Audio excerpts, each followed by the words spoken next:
at that point, when my mom came home, I was pissed. Like, I was just pissed at the world. I was mad at my mom. And maybe some of you relate to this. I took that out on myself, right? I was, I think, 12 years old when I took my first drink. And I remember thinking that it just made everything quiet.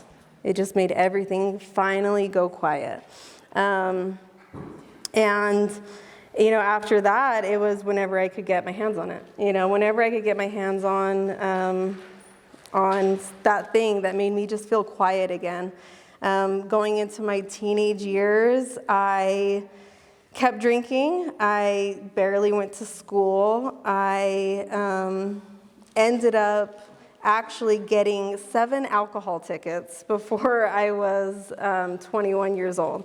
So I was in the juvenile system for the last couple of years of my high school, and I had stopped going to school at that point. So the juvenile system really helped because I was in the drug court. So I was able to get my GED and able to just be done with school, which was great.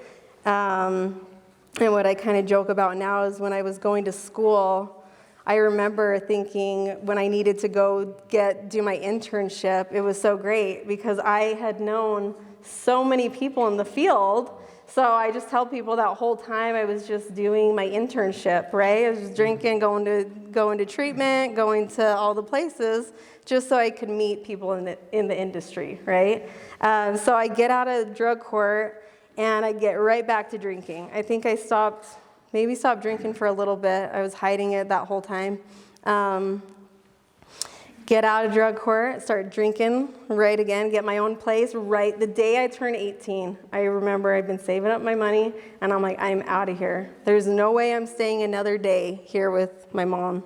I just had it. And so the day I turned 18, I moved out and got my own place, and that was just the perfect place to just drink all the time.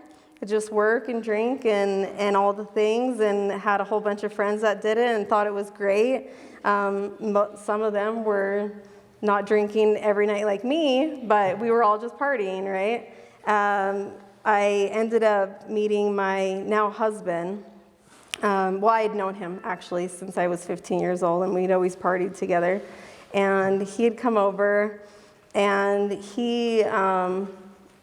we'd started dating. And he had started doing heroin. And I remember thinking, oh, I have to help him. Like, being an alcoholic and not being a heroin addict, I'm like, I need to help him, right? And so basically that year, a year later, I was also on heroin. Weird, right? So that part of my life, it just got crazy. You know, I think you guys all know what that's like. It just got completely out of control. Just all the things you can think of, just completely out of control. Both of us being together, but just being drug buddies, you know, the whole time. I remember on one of my last highs, I was debating on telling this story or not. But it's coming up. So I had a really good plan. I know that you guys probably know what this is like when you have just these wonderful plans, you know, when you're like high and you know how to get sober. And I remember we'd come up with this plan that we would do meth to get off of heroin, because then we wouldn't have to withdraw, right? Like, this is a great idea. This is a wonderful idea. And so for a week, I did that. By the end of that week, there was a secret service that was following me and my boyfriend, and they had paintball guns, and they were coming after to get us, and my family had sent them to get us. And I remember my family was like, finally, we were running around like, we know what you did, all the things, talking to woodpeckers and knowing that they're, you know, all the things, right? Like, just completely out of it. And I remember calling my family and saying, I know what you did. And they're like, finally, they were like, you know what? You're right. We called the Secret Service on you. We are so sorry. Yes, they are dressed as ninjas. And you need to just come home because we have called them off. And I was like, all right, yeah, okay. I was like, I knew it. So I remember walking in those doors and being like, I know what you did. I knew you did that. And I go straight back to my room, and I fall asleep for 2 days, right? I wake up, and all of my clothes are nicely folded and packed, and I have like all of these things. I just remember sitting up looking and just having all my stuff, all my shit packed, right? And my sister coming in, my sister who's always been there for me, and she goes, so you're going to treatment? And I'm like, yeah, I need to go to treatment. It's time. I absolutely need to go to treatment. And so that was my first time going to treatment. That was a super good experience. It was, I was in there for exactly 90 days. Because I was that person. I don't know, I was kind of a brat, I would say, in treatment. Like, they told me I could ride horses, and I wasn't riding horses, and I was really mad about it. I didn't want to talk about my trauma or my issues. I wanted to talk about why I couldn't ride horses, right? And so they told me I'd be there for 90 days.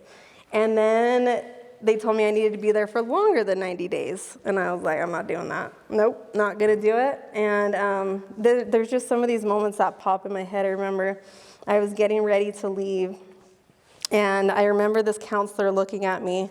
And I'd gone through a lot of like working through a whole bunch of stuff with my mom. And we worked through a lot of things. And I had healed a whole bunch of stuff. But I remember walking out the doors, and because I was leaving right at 90, no matter what they said, and I was going to get a ride, and I was going to hitchhike. And I remember this counselor looking at me, and he said, what do you think your kids up in heaven are thinking about you right now? And that just like stuck out to me. And I remember thinking, one, I'm never having kids. There is no way I'm bringing kids onto this earth. No way. So it didn't faze me at that point at all. But I'll never forget that he said that. Because, now I have my 3 babies. And I remember thinking when I had my first child and when I was finally in sobriety, I remember thinking, oh, yeah, she was there. They were there. And I don't know what they were thinking besides like, oh, we'll see how long this takes, right? So I left, and I really quickly became a mess, right? You leave under those circumstances, and you're not willing. I wasn't willing. I wasn't done yet. I was not done yet. So I left, and the treatment center I was at had told my family to just disown me. That's the way they used to do it. I definitely don't promote that now, but they were just like hard love, like don't talk to her, like completely cut her off because I decided I could go drink again, right? Because I'm not an alcoholic, I'm a heroin addict. I was an alcoholic way before I was a heroin addict. And so they cut me off, and my family is something that is so important to me. They are, especially my brothers and sisters, are just the people who are just my people, and they're just near and dear to my heart. And so they completely cut me off. And so that was the moment where I was just like, I'm good. Like, I'm done. I had gotten really bad into using again, and I'll never forget, it was the day that I was going to, so I had kind of been dabbling, but they cut me off, and I remember thinking, went up to the city, got my drugs, and I hadn't been shooting up at that point again, but I remember thinking, okay, I know that when you do this, that, a lot of people die, especially after you've gone so long. And so that was my plan. I was like, maybe I do or maybe I don't. I don't know. But that's what I'm doing. And I remember I was coming home to this apartment with my boyfriend, And I remember I had made that plan and knew that's what was going to go down, and that was going to be the first time that I do it. And I remember there were cop car lights behind me. And it's like those moments that just like everything slows down, you know? And I remember just thinking like, what the hell is going on, you know? So get pulled over. Being the wonderful codependent I took all the drugs because, you know, he doesn't need any more charges. I can take them. And so I took all of them. And they pulled me out of the car, and I remember they were searching me. And it's like this, when I was going through thinking about my story, I was thinking about how many times God has been there when I didn't know that he was there. And in this moment, I remember that they pulled me out and they pulled everything out of my pockets. And I watched a balloon just roll. And I was just like looking around, and I was looking around at the police officers. Nobody saw it, right? And I just remember I just put my foot on it. I was like, okay, whatever. They looked away, and I kicked it into the gutter. And I remember that after that, I got into the cop car. And he's like, you know, I know you're a really good person. I can just feel it from you. I know that you just really need some help. And he goes, but I want you to know that if you would have had one more balloon on you, you would have got distribution. And I just sat there and I was like, okay, I hear you, you know? If I would have gotten distribution, I wouldn't have been able to get into drug court. And ultimately, that and having to sit for 3 months in a jail cell not knowing when I was going to get out absolutely saved my life. It was during that time that I'd gotten pregnant with my daughter too. So drug court, getting pregnant, and sitting in that jail cell, and again, another one of those moments, sitting there thinking, I didn't come here to do this, and I'm going to stop, right? It's those moments that it's the moments that you make the decision. I remember sitting in jail, and I'd made the decision to get sober at that point. I made the decision, but I didn't stay sober after that, right? There was a few times after that I had to keep getting it. You know, I had to figure out how to stay sober at that point.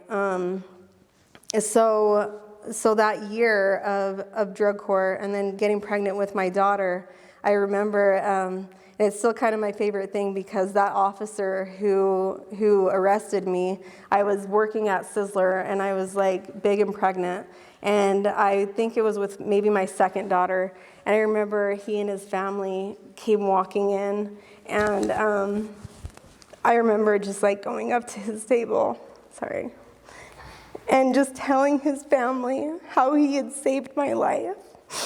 And that I was so, so grateful that he arrested me that day. And I just remember his family just crying with me. And I've had the opportunity to run into him multiple times over the year. So every time I see him, he's like, what are you doing now? And I'm like, oh, I'm a tech. I'm a tech over at Steps. He's like, what are you doing now? I'm like, I'm a counselor, right? What are you doing now? I'm clinical director. And so it's been really cool to be able to just see and have him, you know, just kind of like show up in my life over and over again. And so getting through drug court, and then, you know, one story that I wanted to bring in that I didn't, because this was like the pivotal moment for me. On one of my last drunks, I remember I hadn't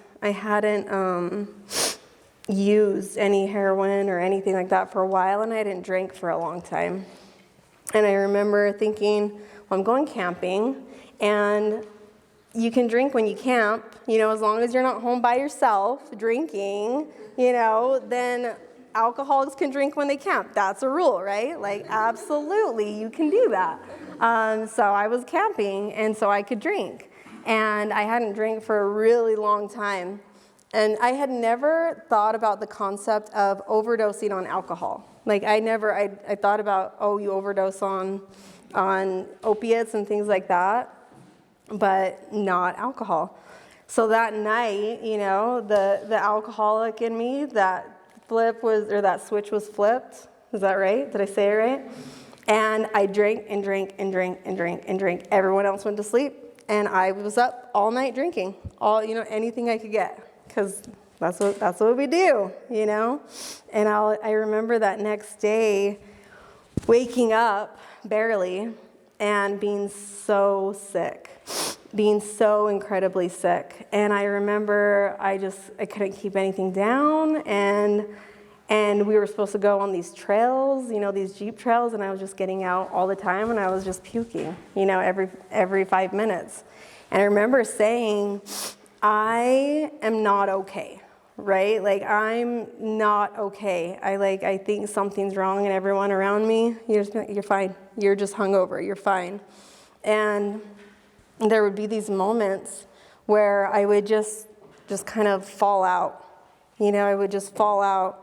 And there was this moment where I fell back, and it was like I was going to sleep. I don't know what was happening, but I heard a voice, right? And it said, "You can let go. You can let go." And I remember that feeling of, oh my gosh, it would be so nice. It would be so nice to just be done. I could just let go. I could just finally be done. And it felt like a long moment, but then in a second, I remember throwing myself forward, and I remember saying, I'm not done. I can't. I'm supposed to stay here. I have more to do. And then I remember in the next moment I heard, okay, but next time you won't have a choice. And so from that point on, I never used again. I knew whatever it was that told me that had to be it, that I wouldn't be able to do what I needed to do if I stayed on that track. So after that point, I got sober, right? I really got sober. I threw myself into school, and I just knew, I knew I had to do this work. One thing about me is, I have loved people my whole life. I genuinely just love human beings. I feel like they're my favorite animal. I don't know. They've done some, lots of humans have done some really shitty things, but I just love them. And I've known that I've always wanted to work with people. I've always wanted to do this work. I looked back at an old doctor's note that a doctor had written down, and they asked me what I wanted to be when I grew up. And I said, a counselor, Little did I know that when you want to be a counselor, you have to go through a whole shit ton of stuff so you can actually be good at it, right? So I can be oh shit, yep, I've been there, If I knew that, maybe would have changed my mind a little bit. No, absolutely wouldn't have. And so I threw myself into the work. Like I said, I got my GED, and I hated school. I hated school. I maybe went to 9th grade that year. Hated math, hated all the things, and did very little school, but threw myself into college and loved it because I was learning everything about counseling and therapy and about humans and how they work and my favorite animals, right?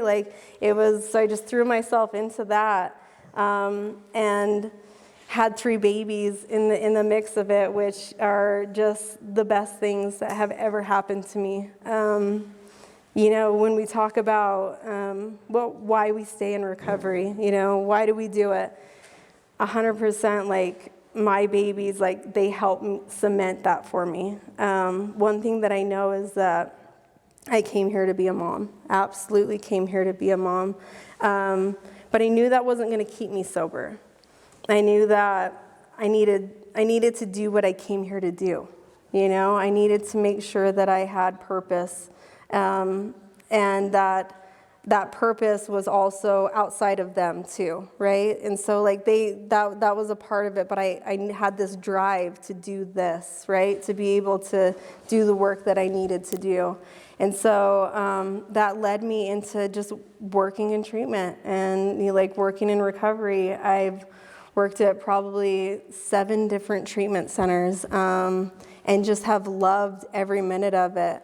I remember my first internship, my then supervisor, he just threw me into, he's like, just go out there and do it. And I remember my first session that I ever did with someone was like one of the best moments of my life.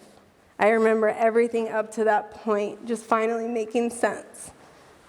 I could sit there and I could just, I don't know. It was just that moment of like, this is why I'm here. This is a big part of why I'm here. And that just led me into like, when you love something you do, you tend to be good at it, I guess, right?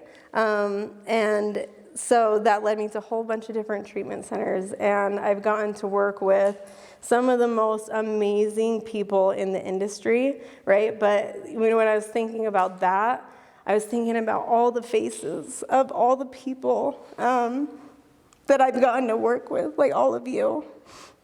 And that has been the best part. I've worked with the most beautiful humans in the world.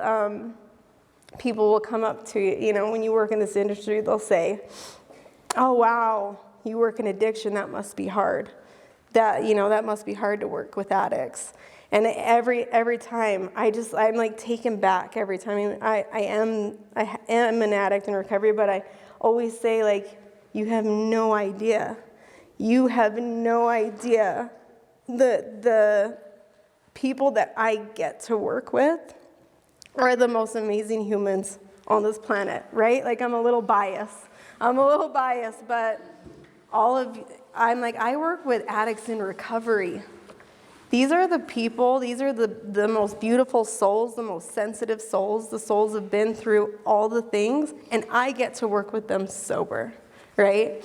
And so that's just been a beautiful part of so much of what I had gone through, and being able to do this work is, right, like the best thing ever. So just to kind of, I have 5 minutes, crazy. I did it almost an hour. So led me into, because I want to tell my little story about how I got here a little bit. So that led me into doing some of my own work, doing just some of my own counseling, side counseling, just coaching because I love it, and doing my own thing, staying out of treatment centers for a minute. I remember Ryan Hymas, I think you guys all know him, right? I'd worked with him in the past, and he'd asked me multiple times. He was like, can you come work with us at IM? No, I'm good. I'm doing my own thing, right? I'm just, doing my own counseling. And he's like, okay, cool. But I got into a spot in my life where I had started to isolate myself again, just kind of like in my comfort zone. And I remember asking, there's this day that I was like at the gym, and I was just like doing my thing, and it's still, feeling fulfilled-ish, right? And I remember just being down, and I just asked in my head, like, where are my people? Like, where is my, like, tribe? I think that's what they say now. And right in that moment, Ryan texts me, and he's like, hey, I know that I've asked you 6 other times, but do you want to come work at IM Recovery? I was like, oh, shit. All right, well, here we go. Guess I'm going back in, right? And got to come work here at IM Recovery, and, that's been where I have found my people. It's been such a cool experience to come here, and absolutely have worked with some great people at some other treatment centers, but the people that work here are I'm like trying not to look at them because I'm gonna cry, but are some of the most gifted, and some of the most I've never seen a staff put as much heart and soul as the people at IM Recovery do. It's who they are, and anyways, it's beautiful, and I'm so lucky to be here.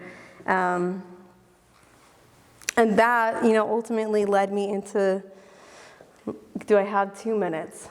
So I was just going to do a little bit of counseling, right? I was just going to do a little tiny bit of counseling here, maybe a group, like nothing big. I'm like, all right, fine, I'll do that. And I remember I had this feeling like I was going to get fired because I was just like, I'm just not doing a lot of things, I'm just kind of like here. And I remember Jared had texted me and he goes, hey, I was wondering if you want to be clinical director. I'm like, what? I'm like, okay. First of all, I don't do that, right? I do my own thing. I don't lead. I don't do any of those things. And I remember just sitting there thinking like, okay, that's hilarious. I'm absolutely not going to do that. There's no way. And then kind of like sitting there for a minute and thinking about it. And he told me a little bit more about it. And I was like, you know what? Yeah, absolutely. I think that's what I'm supposed to do. And so terrified, so terrified to like be in a position to be leading and doing all of that.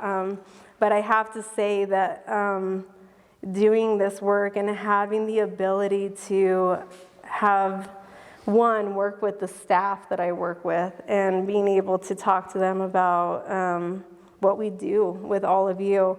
But being able to, like, I look at all of your faces, right? Like, a lot of you don't know me, but so many, if not all of you. I'm like, I can look at all of your faces, and you have at one point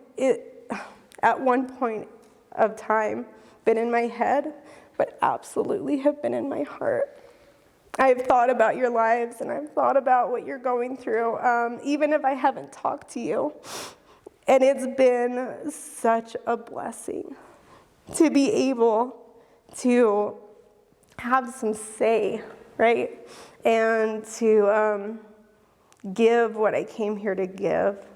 And honestly, to learn from all of you. Like, I don't know if any of you know, like, just the few interactions that I'll have with you or the few things that you'll say in group just touch my soul, and that it's just something that stays with me. I know that Tyson and I have spent a lot of time thinking about what do we do, right? Like, what do we do? What are we going to do next? And just we always spend time just thinking about like who you are and the hard work that you guys put into this place and put into yourselves. I just want you to know that I just want you guys to know that I love you. Like, even if you don't know that I know you, like, I love you. That's a lot to take in, right? But that's my truth. And I'm just honored. I'm just so honored to be in this position. Like, so honored. Scared a lot of times, but like, grateful that I get to watch all of you go through what you go through and fight the fights that you fight every single day. Thank you for allowing me to do that, and thank you for doing that for yourselves. Super proud of all of you, and thank you to my people out there that back me up, right? Like, that I get to back up too. Such beautiful humans. Like, what a beautiful experience I get to do today, right? All the things that I had to go through to get here. Life's not great and easy all the time, right, anymore, but when it makes sense, you can find a lot more joy in it, right? I think there's a scripture that I wanted to read, and then that's it. So this scripture gets to me every single time, and I'm not a super religious person, but this one gets to me. And I think maybe it'll speak to the rest of you too. I should have said that I was going to take longer, because when you get me talking, sometimes sometimes I don't stop. Okay, so whenever I think about like what I do, this scripture comes to my mind, and I think, anyways. And so it's Isaiah 6:8. Then I heard a voice of the Lord saying, "Whom shall I send? And who will go for us?" And I said, "Here I am, send me." I just know that so many of us have said that, right? I think Jesus technically said that, but I know that when I was wherever I was before I came here, I said, "I'll go," right? Send me. Like, yes, I'll go through that. absolutely, 100%, because I know I came here to learn what I came here to learn, right? So, that's it.